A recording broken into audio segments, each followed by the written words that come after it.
Okay, good morning, everybody. Welcome to Erase this morning. I'm Phyllis. I'll be facilitating. Going to read our slogan, and then I'm going to read the land acknowledgement and then go over um, the rules, the format. Eracism is the slogan of the group Erace, which was formed in New Orleans in the summer of 1993. We seek ways through person-to-person communication to show that we are committed to treating all human beings with love, respect, empathy, compassion, and humility. Join us. Erase is an organization that does not espouse any political party, and we have no religious affiliation. We believe in acceptance of all people, and no personal attacks of any kind will be tolerated. We come with the intention to listen, learn, and not to argue. We begin today by acknowledging that what we know as the United States is the ancestral and unceded territory of many indigenous peoples, and that there are many more nations and tribes. He's coming. Many more nations and tribes that could be named here. Members of our meeting group today are on the lands of the Chitimaca and Choctaw in New Orleans, the Creeks and Cherokees in Atlanta, the Tonkawan, Lipan Apache, and Comanche in Austin, the Lenape and Piscataway in the Washington, D.C. metropolitan area, the Wampanoag and Nipmuc peoples in Boston, and the Coahuila and Mojave in Riverside and Lumbee in Fayetteville. We thank their ancestors for being stewards of these lands through the generations and through today. We need to protect and honor the history and people of these places. Despite centuries of colonial theft and violence, we should always remember that we are still on indigenous land, and it will always be indigenous land.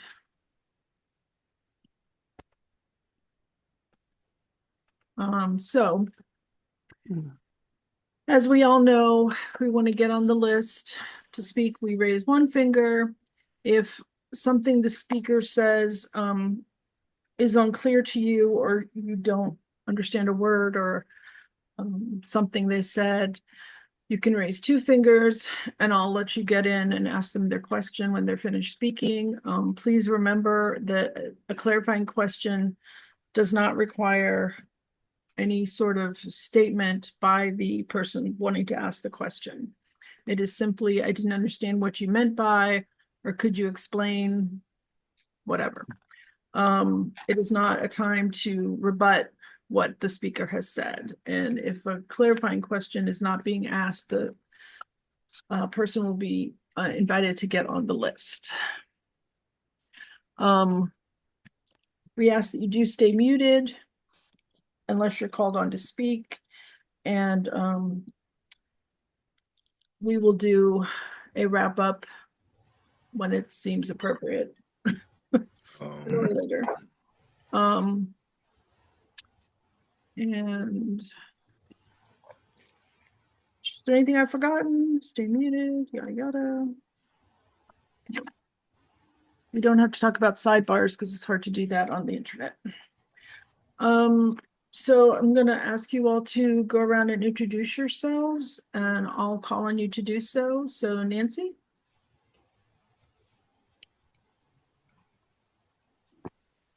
Good morning. I'm Nancy. I am in the New Orleans area, and I have been coming to Erace since June of 2007. Thank you. Louise? I am Louise. I've been coming to the Erace meetings for over 2 decades. First in New Orleans, now I'm in Austin, but not for long, probably. Oh, really? Oh, I don't know. I just got to get out of here. Larry? Hi, I'm Larry, and good morning to everybody. Thank you. Amal?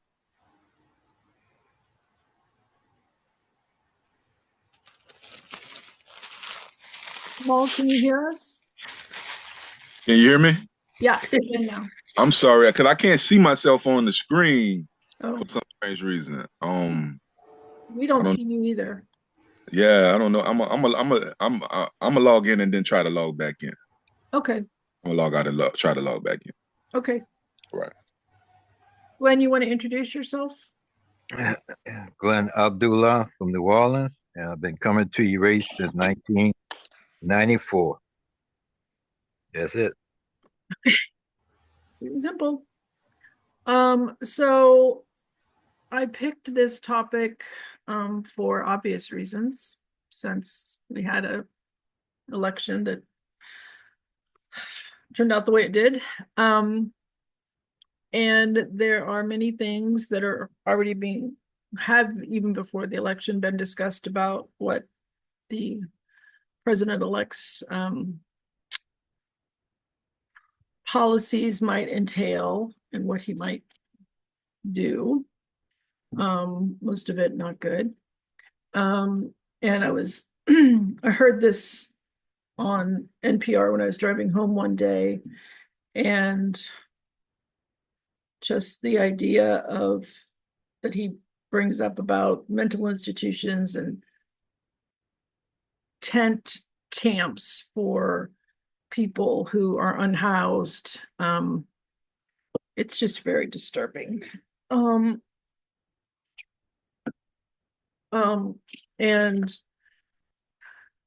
I thought about all the people who are in the group of unhoused people. And I say unhoused because it's not their fault. This culture does not have safety nets for people who fall on hard times. And the most vulnerable people in our society are included in that, in the homeless, unhoused population. There's all the races, people who served in the military, all genders, teenagers, families, of course, LGBTQ people who were put out by their own families. So it's just one of many things we need to resist in the coming years. I might say more about that later. Okay, so we've got more people who've come in. Amal's back. Are you good, Amal? I still can't see myself. Okay. Can you usually see yourself? Yeah, I mean, I can see y'all. I see I see Nancy, I see Louise, I see you, and that's it. I don't see nobody else. You see their names though? I don't see. I just see three. I don't see nothing else but the three people I mentioned. Okay, because you've got also Glenn, Larry, Teresa's here now, Marion, but they don't have their cameras on. Okay, I see Larry now. Okay. Hey, hi everyone. I'm sorry I'm late. Amal, you have the setting to hide people who aren't on camera. That's why you don't see their names. Okay. Then how do I get it? Wait a minute. I don't remember how, but I do know that's that's the reason you can't. Oh, go under view. Okay. You see view, and you have selected hide non-video participants. So you need to uncheck that. Okay. Did that work? I see view. I see speaker, gallery, multi-speaker, hide self view. No, it's you've selected the hide non-video participants. Okay. Do you see that? Yeah, I see that one. Okay, so check that one. I got it. Click on that. Yeah, I got it now. All right. I always got to run IT for everybody, so I'm used to it. No problem. You did a wonderful job. I appreciate it. You're welcome. Okay, I saw Louise's finger. Got you on the list. Anybody else want to get on the list? Before we move on, the people who came in, Mary and Teresa, do you want to introduce yourselves? Okay. Oh. This is Mary, and I tried to rename myself. The little bar came up that said rename, where it says FABC Spanish. In the past, in the distant past, I've been able to type in Marion. Okay. I did it. You did it. But when I go to that little bar and it says rename, it won't rename. I type in my name, Marion, and it won't come up. So evidently you have the power. And usually I can get a video. I can usually see myself. I have this little table of contents here. Okay, so Marion, introduce yourself. Can't do it. Tell us who you are and how long you've been coming to Erace. Okay, all right. I just want to get an explanation. Okay, I'm Marion here in New Orleans. I attended the very first Erace meeting in June of 1993. So I've been coming regularly since 1993. Great. Teresa? Hi, I'm Teresa. I'm in Fayetteville, North Carolina, and I've been coming since August 2022. And I'm happy to tell you guys that our next North Carolinian governor is not the Black Nazi. So that's my consolation prize. Yeah, right. Okay, so we'll start the list. I've got Louise on the list. Go ahead. Oh, sorry. Start the timer. Yeah, I'm timing myself. So it's my belief that they closed during the Reagan era, I guess. They closed loads of mental institutions and, spewed out loads of people who weren't really ready to be in the real world. And I think it's just been a roll-on, knock-on effect because of that. And I know definitely from Austin, and I'm sure it's the same in any other big city, that a lot of the problems now are drug-related. And so rehab places would be a very useful, um, that would be a solution for a lot of these young people who are walking around, mumbling,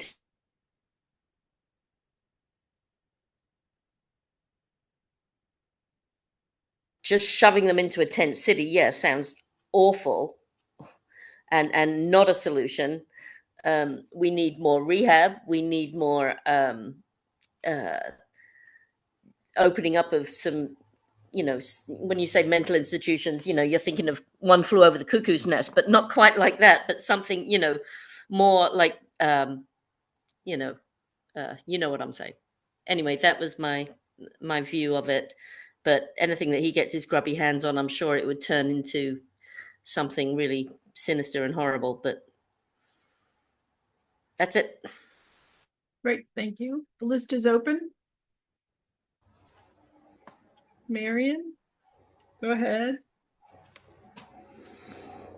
Anybody else?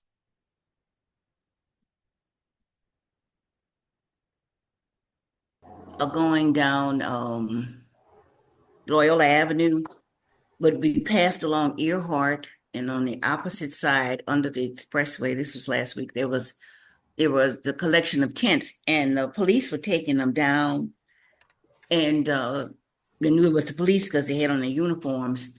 And we saw about 5 or 6 men standing on the side, very calmly. I think they were the residents of the tents, but the police were taking it down. And in the news later on that evening, those of us that live in New Orleans may have heard, they took the people to the hospital and had them checked out.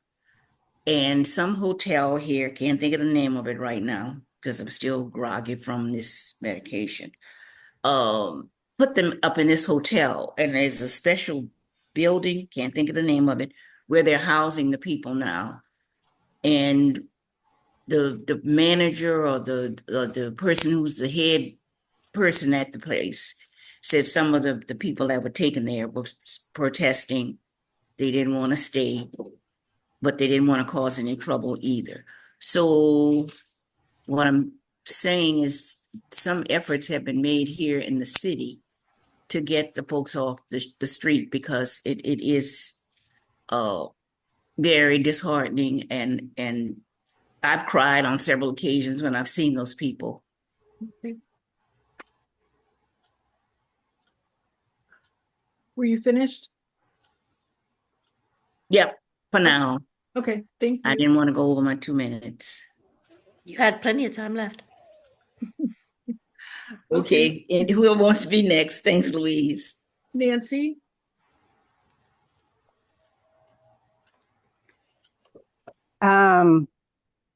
Last year, an effort was started by Orleans Parish to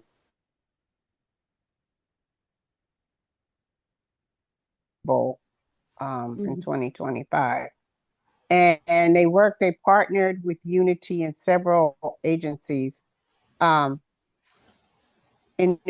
Orleans Parish to help house the unhoused. And the big one was the one under the Claiborne overpass, under there. That was a very big homeless encampment. And one of the agencies that they partnered with was Unity to get them into apartments and housing, not necessarily shelters, but to get them into housing and whatnot. Also, where Marion mentioned, under the expressway, that's another area. Down by Chapatulas was another area. Anyway, they were successful in cleaning up a lot of those areas. However, more you clean it up, and more people come. I mean, because homelessness is an ongoing problem. You can't just make a sweep and think it's going to be done with. So anyway, they had come back, particularly under the expressway, and they wanted to clean it up for Taylor Swift. Mm. All right. And they didn't want it, because they did not want to see these homeless people. Well, they wanted, New Orleans to look pristine for the visitors that were coming in for Taylor Swift. And that's what you were seeing, is them removing their belongings and doing these sweeps. Well, I'm not exactly sure of all of the details, but they did file a class action suit, against the Orleans Parish government because of these unlawful sweeps. All right. Clarifying question, who filed the lawsuit? One of the homeless people is a man. Okay, thank you. Larry, I'm told you had your finger up. Yes, Go ahead, you're next. yes. I hate to see such a discussion like this get to the point where we belittle homeless people, people dealing with drugs or whatever. Homelessness and all of those other problems are symptomatic of a greater problem that we have in America. And when Donald Trump talked about, in that article about people who are unhoused and drug addict and dangerously deranged, and we will use every tool and level and authority to get the homeless off the streets and returning people to mental institutions where they belong. We fall into a trap when we think that the little man on the street is the cause of all of the problems in America. White supremacy and racism is at the root of all of America's problems. And it remains because we be in a delusional disorder and denial that is the problem. Make America great again.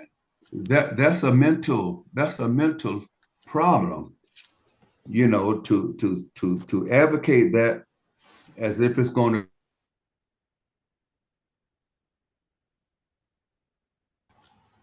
and ignore the 1830 Indian Removal Act, ignore the years of the enslavement of African people, apartheid, or lynchings, or Jim Crow. When we go into denial that all those things played a part in shaping America, then we don't really understand the depthness of mental illness.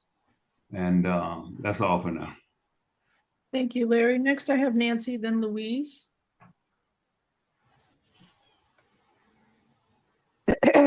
Okay, I just wanted to clarify that I wasn't trying to belittle the homeless or make light of their plight. Or I was just this is what the Orleans Parish government did to remove the homeless, or the efforts that they made, or the arrangements that they made with various organizations in Orleans Parish.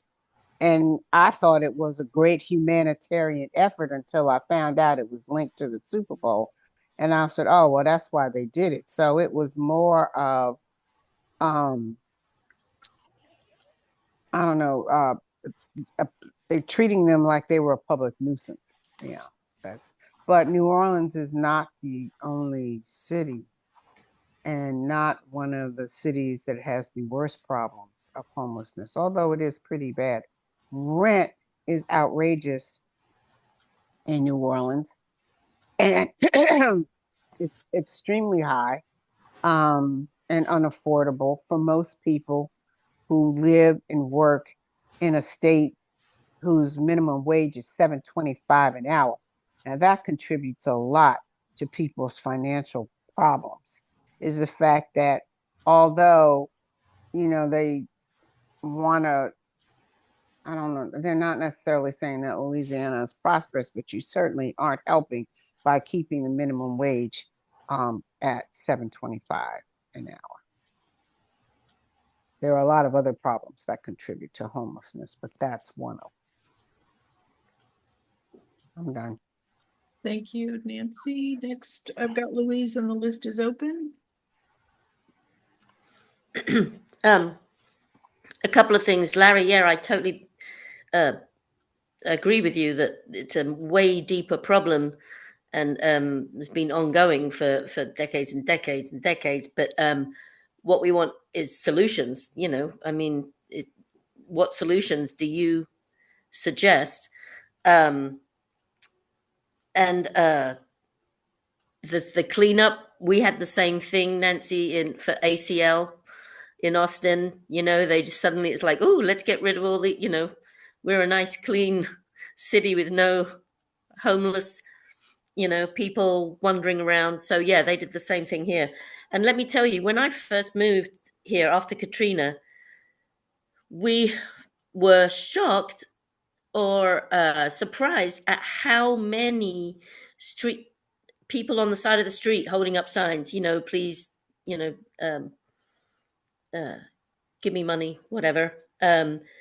We never, I mean, on every street corner, and they're all young, able-bodied people, which have steadily got worse. I have to say, there's now obviously way more of a drug problem as well. But there was, we were just very astounded at how many there were coming from New Orleans, where we'd hardly ever see someone standing on the side of the street with a sign. I don't know what it's like now there, but it's every other street corner, literally every other street corner. There's someone begging. Of course, I don't have solutions apart from the things I said when I very first spoke, that, open up some appropriate mental institutions, some rehab centers, build small homes, which can be done, panhandlers, right? So, oh, and I also wanted to say there's a great, I might save that for next time because my time is running out. So yes, bye. Larry, I saw you. You're next. Yes. Louise asked, what solutions would I suggest? Very starts with the dominant society, and it starts with those who created these problems that we have in America now. And the dominant society that ruled over the most evil institutions in America, and who are giving the impression that they want to go back to those times. But the problem is confession and acceptance. And the dominant society is not willing to confess that they made errors, that they were wrong, because to do so would step on that pride, and it would negate this whole Make America Great Again. And so oftentimes the least of these, those who are on the streets, homeless, even in drugs, they are not the first step in alleviating the bigger problem of racism and white supremacy in America. That's the root of all of our problems, if not most of them. You had a clarifying question? Yeah. So, what was your solution? What's the actual solution? Immediate solution? No, I said it starts with confession by the dominant society who are at the root of creating all of these problems. When I say the dominant society, Okay. I mean, those who espouse the views of racism and white supremacy. And unless there's a confession with that group, the problems are going to continue. Okay. Okay, the list is open. Well, I'll address what you Oh. said, Louise. Oh. Just Yeah. about the panhandlers. We do now have a lot of people, sometimes at major intersections on every corner. And they aren't always young. Very few look young to me. And you can't always tell just by looking at somebody if they're able-bodied. Because they could have a condition That's that true. doesn't show. Just want to put that out there. I see you, Larry. So yeah, and there's lately, and I wonder if this person was moved out of an encampment somewhere on Claiborne as I'm driving to work. I see this man with a lot of grocery carts, and sometimes he'll be in a space, a place, and there'll be some at separate from him, and then he's going back and getting them and bringing them all together. So I just feel really bad for him every time I see him, because clearly he's bringing a lot of stuff along. I've got you on the list, Louise. And I want to say, when people get swept out of those encampments, a lot of times their belongings get thrown away, and sometimes those includes documents that they need, money that they have. So it's not like the police go in and very gently say, okay, gather your things, we're going to take you there. We know the Right. police don't act like that. So, okay, I'll stop talking. Next, I have Louise and then Larry. Anybody else want to get on the list? Okay, Louise, go. Marion, just so I just want to say there is a great group of people that I'm a member of. It's called TOOF, the Other Ones Foundation, here in Austin, and they help the homeless, and they rehabilitate. They're getting better and better each year. They've got now a facility for rehab, and they have a small home project just outside of Austin where they can house the people, and they get them jobs, they work. It's called the Other Ones Foundation, and it's truly a wonderful, wonderful program. So that's the kind of thing, Larry, that I meant, solutions, like instant solutions. I mean, I agree, it's more deeper than that, but for an instant helpful thing. There's also a church which actually has been closed down now. The Sunrise Church was helping homeless, was feeding them. They had a shower next to the facility, next to the church. They were really trying to help in their way. But it's just a really sad situation for sure. And I agree, you don't know if someone's able-bodied. I meant able-bodied, literally their limbs were able to maybe do some hard labor work, or daily labor work. Anywho, yes, that's it for me. Thanks. Okay, thank you, Larry. You're next, and Marion. I was traveling one day, and I stopped by a convenience store, and as I was about to go in, there was a man sitting outside on the steps, and he asked me for $1. And I told him I'd see him when I come back out. And there was a man who came in the store after me. Said, don't give him nothing. All he's gonna do is just buy wine with it. Well, I went in the store and I came back out and I gave him $2. I carry dollar bills around in my ashtray in my car for that purpose. And I always make sure I got dollar bills in my car so that when I get to a stop sign, I'm able to give somebody a dollar. Whether they need it or not, it's not my determination. But I think that were it not for the grace of God, that could be me, that could be me standing on that corner. And so if we don't have compassion for the least of these, then we all have a mental issue. And this capitalistic system that was built around the rich getting rich and keeping the poor poor by either letting them do labor for free, keeping them on minimum wage like it is today. So we have a greater mental problem in this nation, which is what I'm trying to get at, that we're in denial that it exists. And it is very real. It is very real. You know, supporting a man that talk about Haitians eating dogs and cats and then not rebuking him, and say, well, Trump just gonna be Trump. And all the things that Trump said, yeah, those who support him, well, Trump just gonna be Trump. And he done Trump this way back into the White House. Thank you. That's all. Thank you, Larry. I've got Marion, Amal, and then Teresa. So Marion, you're next.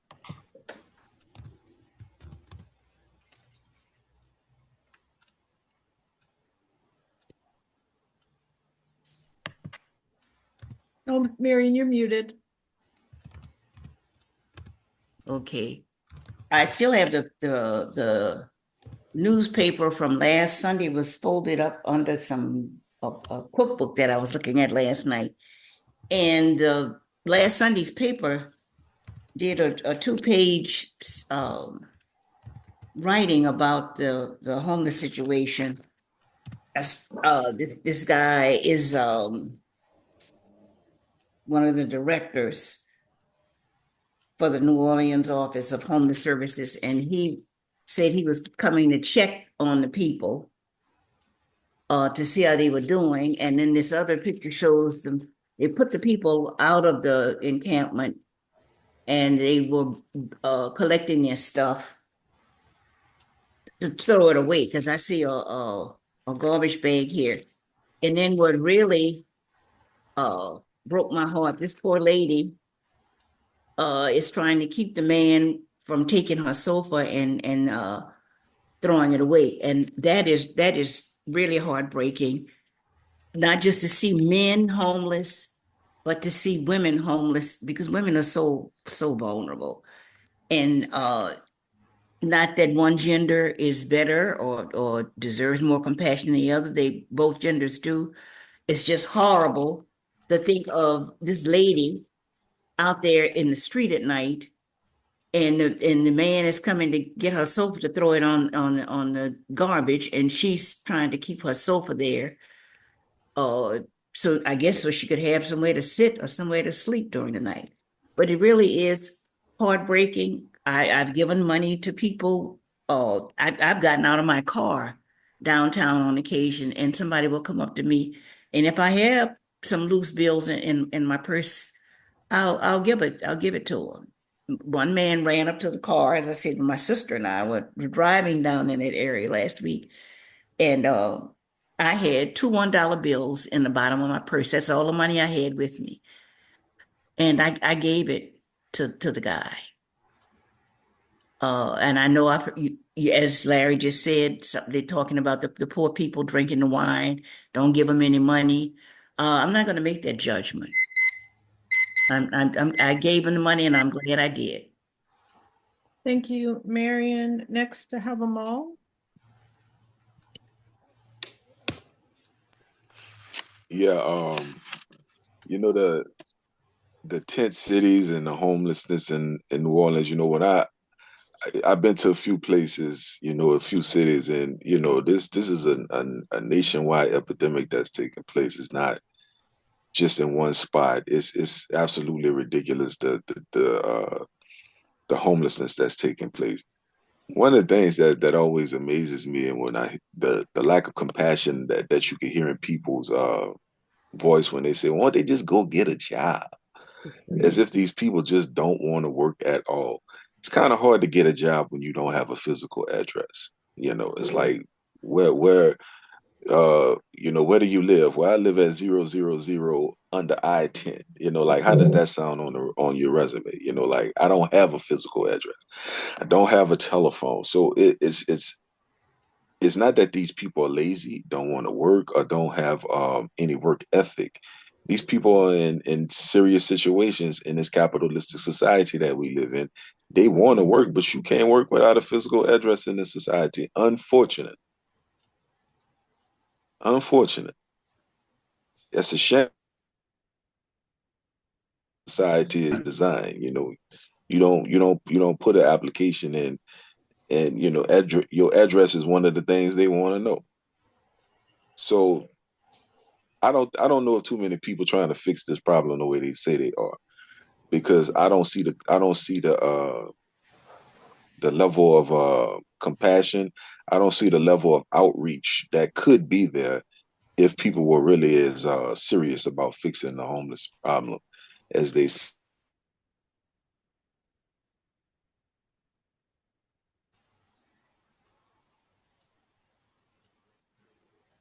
Okay, thanks, Amal. Next, I have Teresa and then Louise.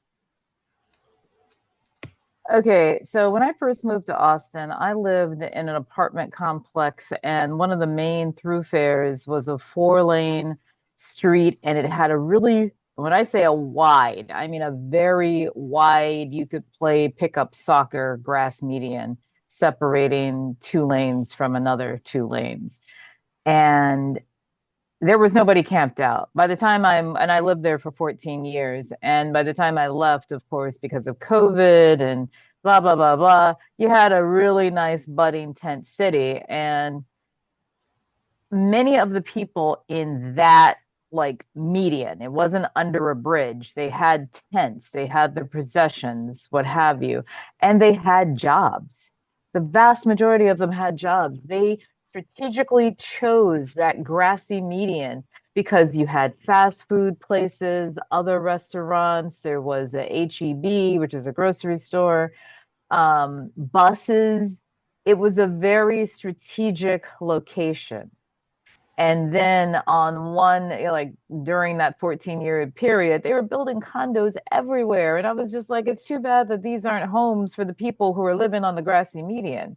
And then, of course, good old Republican Greg Abbott, he wanted to also remove them for safety reasons or whatever BS reasons they say, but basically put them in a place with very little um, resources, no buses. And I just thought, these people have jobs. How in the are they going to get to their jobs? It's not that they don't work.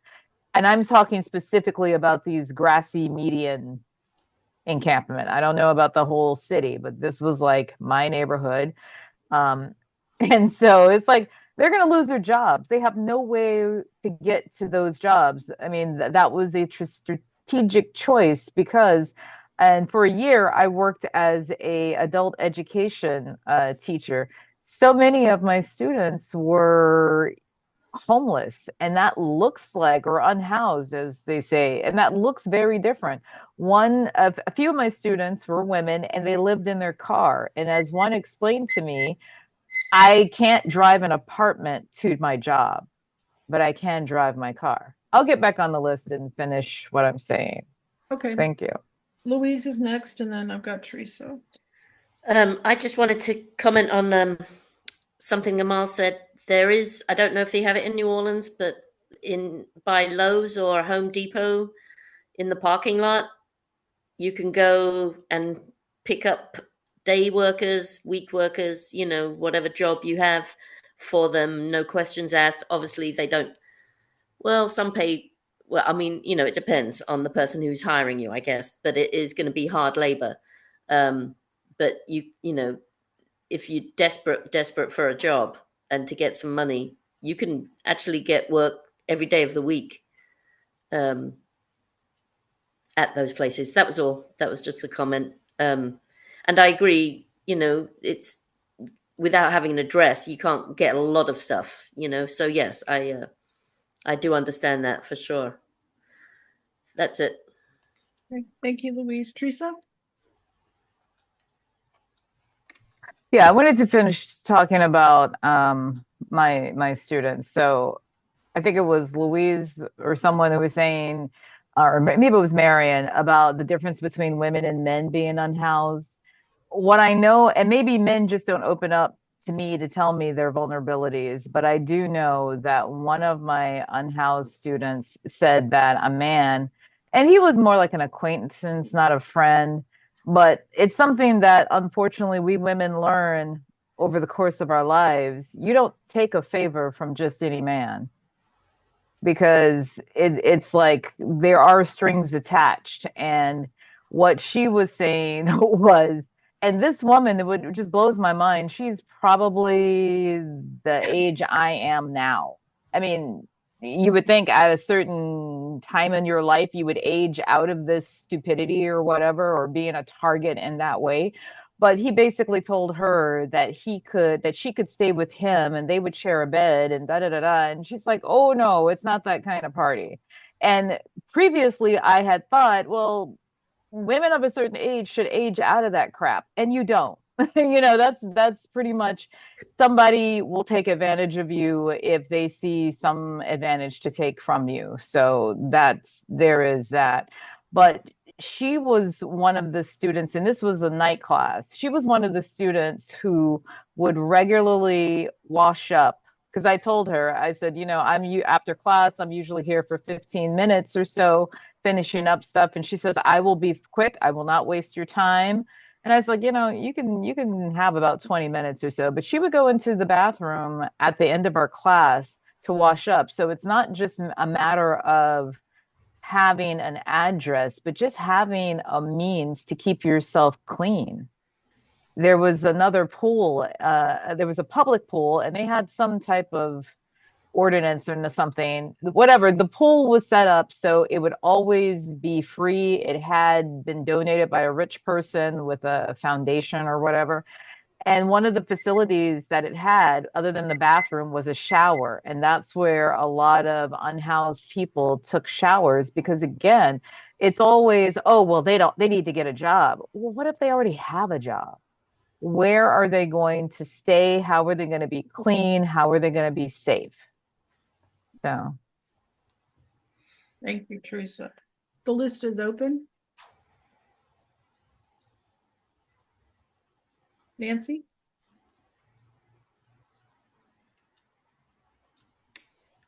Also, as part of the project to remove the unhoused, the homeless encampments under the interstates, they worked with NAMI, and I know some of y'all know that I have been part of NAMI for like the last almost 10 years or whatever. And a lot of people who are homeless have mental health challenges. So in addition to having challenges as far as getting employment, they have mental health issues that make it difficult for them to navigate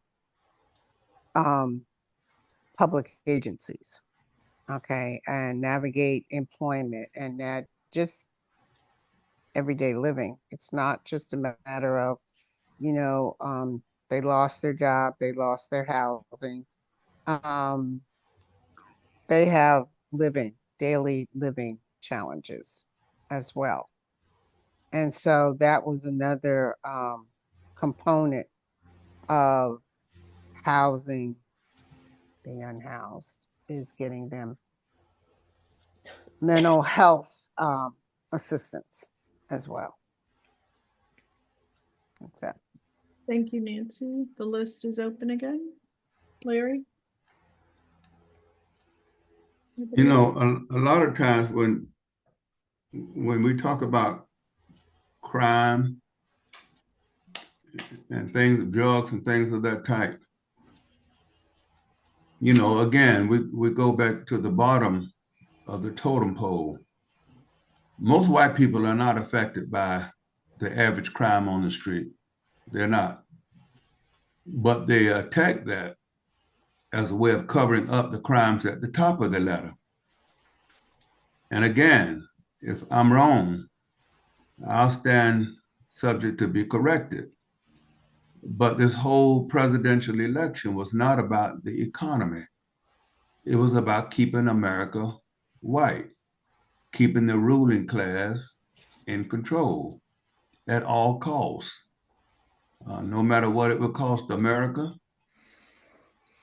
Um, and again, racism and white supremacy is a mental issue, but we never admit that. It's a mental issue. It was what killed Martin Luther King. It was what killed Malcolm X. It was what caused a 6-year-old Ruby Bridges to be jeered. It was what caused Emmett Till to be brutally slaughtered. It was what caused Shawana Goodman and Cheney to be killed and buried in a grave. The 4 little black girls that were sitting up in Sunday school in Birmingham, Alabama in 1963. That was the result of mental illness. Bloody Sunday in Selma, Alabama. The mental illness. The governor sicking police dogs on blacks who would dare protest for human rights. Whites who would dare set up so-called Christian academies for their little children because they didn't want them sitting next to black kids. These are mental health issues, and if I'm wrong, somebody tell me. When a nation loses this sense of morality, that's a mental health issue. Okay, I hit my time. Thank you, Larry. The list is open. I'm curious. This article, where does racism fit in on it? So our slogan is that we uh, address the challenges faced by all people, whether racism is involved or not. But I would say the MAGA crowd definitely think of homeless people as being not white. They other them.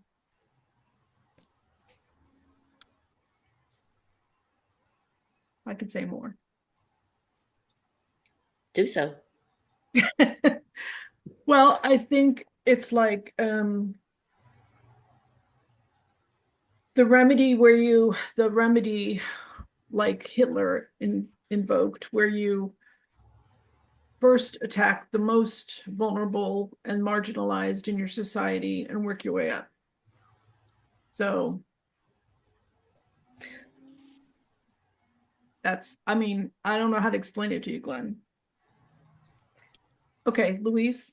Well, I just want to tag on to that Glenn, Erace is, started racism, but it's marginalized groups, that's what we have accepted into our wider discussions. So yes, this homelessness comes under marginalized groups. Do you not think? That's all I got to say. Okay. Glenn, did you want to get on the list and say something?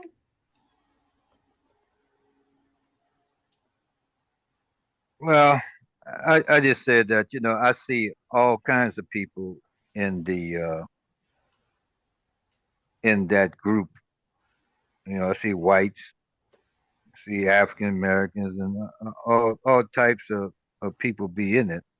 Maybe we might be the majority in New Orleans. Maybe somewhere else might be another group. Uh, and uh, and I know sometimes people be trying to help people out there uh, by bringing them food and bringing them this and bringing them that, bringing them tents and catering to them being staying into that type of lifestyle. I remember the mayor had talked about that this they be having agencies trying to get them housed and other things, but people be making it easy for them to stay out there, and some of them have income that come in. They got certain kind of social security money coming in, but they kind of like prefer to just live out there and under no restrictions. That's all I have to say on it. Okay, got Louise. Wait, oh, sorry, Marion, you have a clarifying question? Is there something Glenn said you did not understand or something you want to argue with? You're muted, yeah. I wanted to ask him what he meant by people that go to bring food, correct me if I'm wrong, or go out there to help them. What do you mean it's making it easier for them to stay out there? What I don't understand how. Well, I can see to some degree bringing Okay, a you asked the person. question, you don't have to. Yeah, the question is, what do you mean by bringing the people food? It's making it easier for them to stay out there. Well, what I mean is, you're bringing them tents, you're bringing them this, you're bringing them that. You helping them to stay in that condition when they got social workers and other workers trying to get them out of there, not just push them from one area to another area, but to get them into some public housing. Okay, so Marion, did you also want to get on the list? You muted. I can't hear you. You muted. I'd like to listen Okay, to some more comments, but I was confused by the statement making it easier for them. It's I understand. Okay, so Louise, you're next. The list is open after Louise. Okay, so firstly, I don't think there's anything easy about living on the street. You know, even if they are scamming, because I know there were scammers here that would collect money and they would pass it on to someone who would come around on a certain time and collect money, blah, blah, blah. And they weren't really homeless. So, but apart from that, there are so many, you know, it's not easy being there. And I think helping them out with food and giving them a tent, they're not stopping the process of a social worker or whoever helping them in the long run um, getting help. You know, that is not, that's just instantly helping them to get out of the rain or to, you know, be able to change their clothes with some dignity, or you know what I mean? It's like they're just giving them a temporary reprieve from the terrible insult to their humanity of living on the street, you know. um it's you're not perpetuating it. They're not thinking, ooh, great, we've got a nice old tent, we're going to stay living here on this overpass where I get choked by, you know, car fumes every day and, you know, people spitting at me, and yes, I can stay here for longer now. You know, it's not like that, for sure. That's it. Thank you. I've got Teresa and then Glenn. Okay, so gosh. You know what? Go to Glenn first. I forgot my point. Sorry, I didn't write it down this time. Okay, Glenn, go ahead. Yeah, you know, you can uh, take away incentives for people to do something for themselves.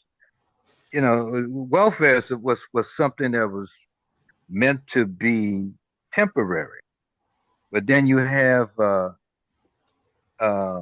somebody staying on it for the rest of their lives, and the children staying on it for the rest of their lives. You know, sometimes we are well-meaning. Maybe somebody is well-meaning, but then you take away a person's natural incentive to do something for themselves. Mm.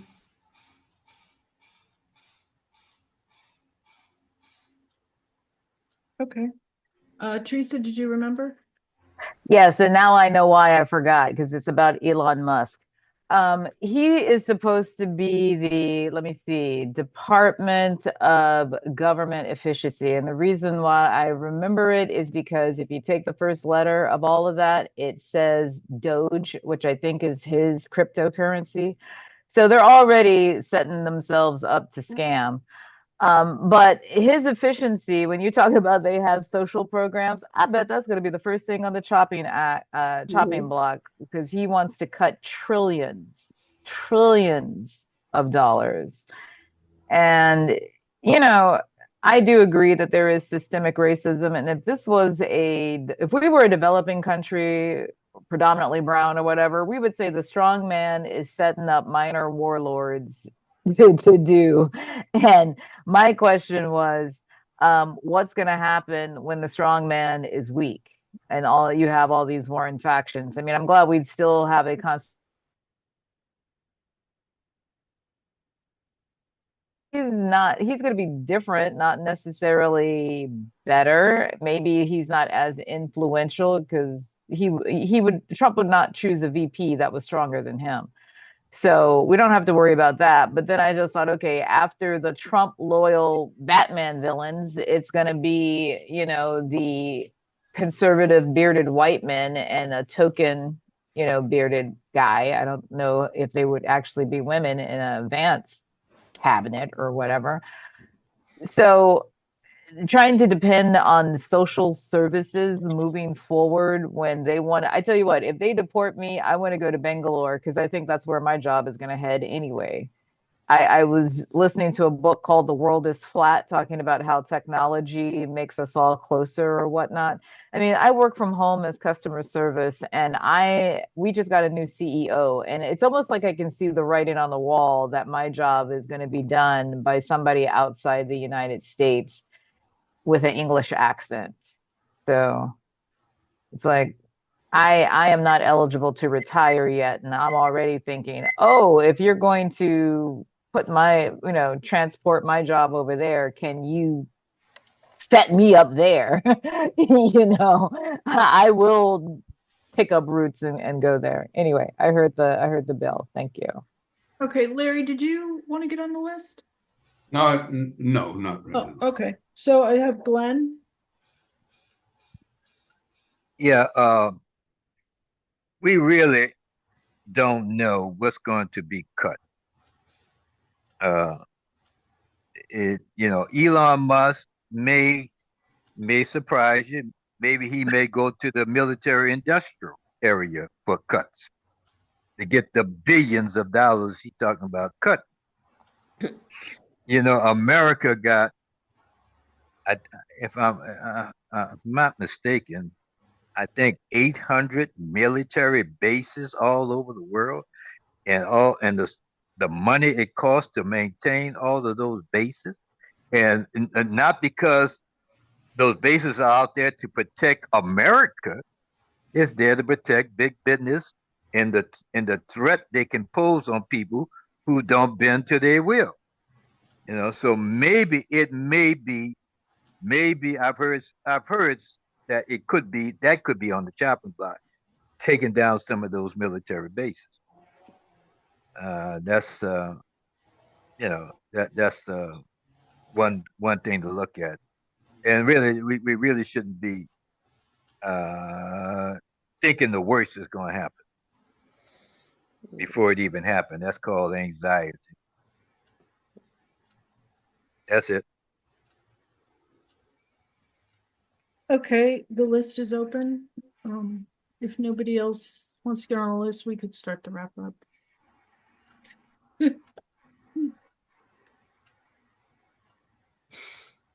Sorry, I was reading the chat. Okay, looks like nobody else wants to get on the list.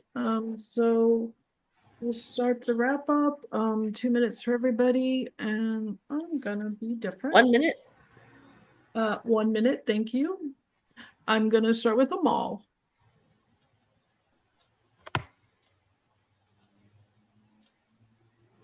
Yeah, interesting article. It's a lot of people don't talk about it. A huge correlation between this homeless crisis and gentrification that's taking place. And you can see that in New Orleans. A lot of these people used to live in these neighborhoods that are being gentrified right now. And they can't go or move back because they jacked up the rent and the prices are so high, and they're forced under the bridge. So that's the crisis that we see.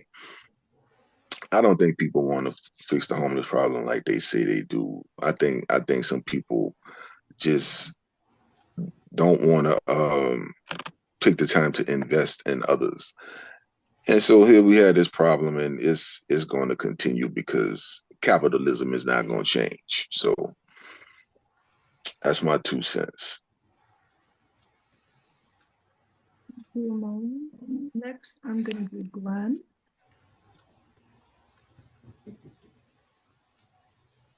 Well, I think we was talking about the something about mental illness. We're gonna do something about, and it didn't start. I don't think it started cutting. The stop supporting mental illness during the Reagan years. I think it started during the Obama years. Uh, Especially in Louisiana, we had Bobby Jindal. That's when he started to close down all these mental hospitals, uh, showing his fiscal policies, his strength in fiscal policies. So yeah, so interesting. Thank you. Thanks, Glenn. Next, I will do Nancy.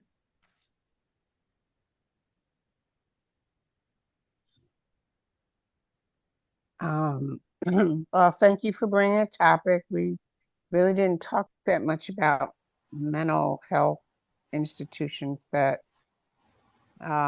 Trump may or may not reopen to put anybody. It may be a precursor to anybody who goes against him, or anybody he doesn't like, or any group that he doesn't think deserve, to exist, maybe put in these mental institutions that he's thinking of, bringing back into existence. You just don't know. I mean, everything is kind of like up in the air right now, and with the Robert Kennedy, who knows where that's going to go. All right, thank you. Thank you, Nancy. Teresa? Oh God, sorry. I get to talk with the pre-alarm going. Anyway, thanks for bringing the article. If I could speak to Trump directly, I would say let he who wants to institutionalize people in a mental institution be the first resident. He definitely qualifies. I don't know what criteria. I mean, I was impressed that every time he touches a Bible, it doesn't burst into flames. So I think he definitely.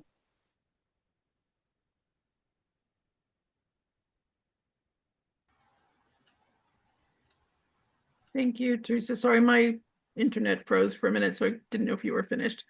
Marion, you're next.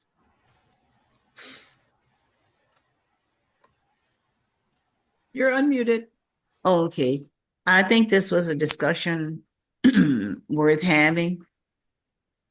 As I said earlier, what I've seen on the streets of New Orleans, especially when you go downtown or into the so-called inner city, is heartbreaking. I believe there is a degree of selfishness among those of us that aren't as unfortunate as these people that we see living on the street. I remember when we were having a race discussion some years ago, there was an article that was brought to the discussion, and this young white woman was about 22, 23 years old. She was saying, "Oh, I'm glad I'm not Black." And maybe some of those among us are saying, "Oh, I'm glad I'm not homeless." I think of these people that are out there on the street as once upon a time they were somebody's precious baby child. That's how I look at it. I remember when we could run rings around my daddy, we could tear the house down, and he would tell mother, "Don't fuss at the children, don't fuss at the baby." And here I am, this old soldier now. So we have to be very, very careful not to get smug and overly confident about our situation, because the worst is coming, I believe, in this country, and the too many people that have this. I'm glad I'm not. Marion, you had your Yes. time. Okay, You missed it. Thank you. wound me up and I can't stop. Okay, Larry. Martin Luther King said one time that a man begins to die the moment he becomes silent on things that matter. Hmm. And so, again, I say as we look at homelessness and all of the other problems at the bottom rung of the ladder and ignore the white supremacy and racism at the top of the ladder,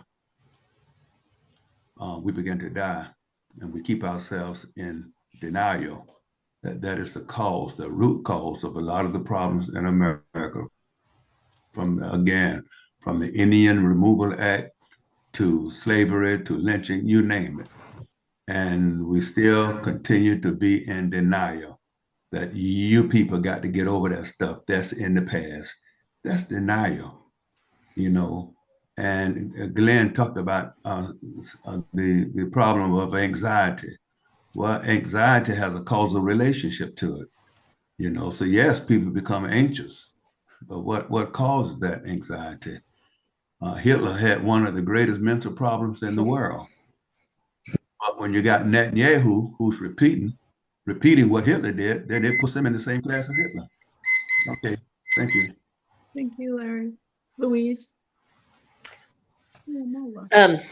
Larry, I think we can work on problems at the bottom of the rung and at the top of the rung at the same time. Surely, you don't have to be on one particular rung.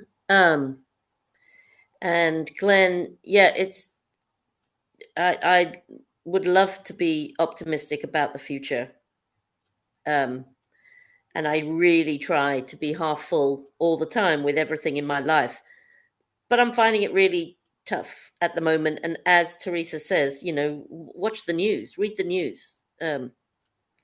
It's not, filling me with hope. So much so that I want to leave the country. To be honest, I don't know if I can handle it anymore. But I wish I could be optimistic, Glenn, and give them a chance. But I don't think. Anyway, it was good. It was a good discussion. Thanks, Phyllis, for this. Thank you for timing. Well, this was searching for an article for this week it took a long time. And I just thought this would be something that could launch a conversation about bigger issues we're facing, which it did a little bit. But so many of the issues in this country do fall under the realm of the unhoused people.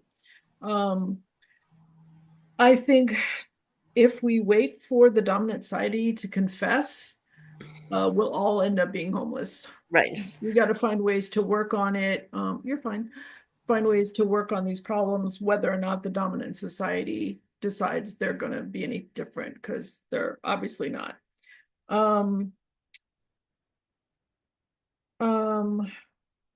Yeah, I do agree that when I give money to an unhoused person or anybody who asks me for money, a friend, whatever, once I give it to them, it's their money. It's not my money. I gave it to them. If I give somebody a gift and they re-gift it, that was their option. If somebody buys alcohol, buys drugs, whatever, if that helps them cope with being on the street, I'm also not going to judge that. Once it's in their hands, it's their money to do with what they want. I think that dominant culture right now, they don't want to really solve the problem of there being so many unhoused people. They just want to make them invisible to most of us, especially here in New Orleans. When there's a big event, they want to move them out of sight.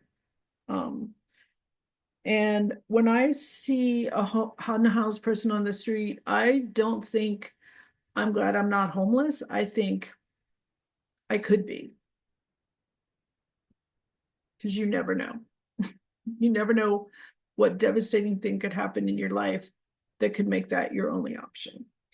So in that way, I think nothing but compassion is what should be directed at them. I think if we go into the next 4 years that we're going to experience, maybe more, who knows, with the idea that maybe it won't be so bad, we're being naive.